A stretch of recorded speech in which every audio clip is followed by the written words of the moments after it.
Explains why each year it receives the watchful eye of the U.S. government. A Forest Service road off of 28 North 01 brings you to this year's Rainbow Family Gathering. Hey, where were you from, sis? About 1,000 people from all over the country have made their way here to reconnect, spread love, and pray for peace. This isn't a drug fest in the forest.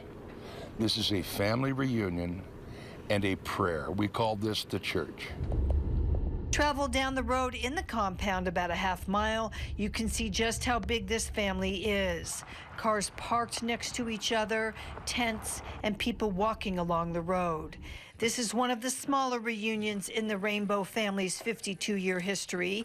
They've met in places like White Mountain, Carson, and Route National Forests. And each time, they've been watched by members of the National Incident Management Team with the National Forest Service. Monitoring the traffic, making sure that they're following all the rules and regulations. Markin says the Forest Service is interested in public health and safety, as well as the health of the forest, which here she says can't easily recover from the amount of people staying here. And there's one big rule the gathering isn't following. This group has no permit to be here.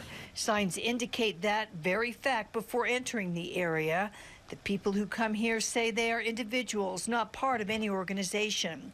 The Forest Service hands are tied as there is no official organizer to work with. So they are left each year patrolling in the area with more than 65 law enforcement officers 24 hours a day.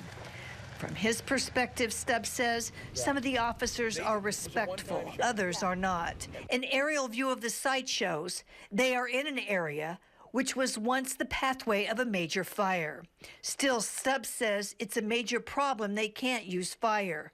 While he says he appreciates the local community's apprehension about fire, the group is prepared. From the science, I don't believe there's a need for a ban. We had 50 5-gallon cans full of water stacked around our camp. We had 25 2.5-gallon cans of water stacked around our camp. 45 fire extinguishers.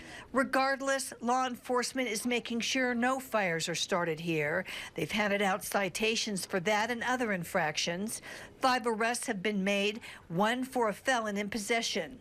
While Stubbs says it's always a challenge dealing with law enforcement, no one has been able to stop this yearly event that spans decades. The event culminates on July 4th. And all focus to the idea that we wish and we pray for world peace. Now, if there's anything more noble than that, please tell me what it is. Stubbs says there are crews who can clean up after the group and leave the area better than they found it. On July 7th, members of the Rainbow family, any one of them, will meet, and they will collectively decide where they will gather exactly 1 year from now. At the Plumas National Forest, Terry Russell, KOLO 8 News Now. In your voice, your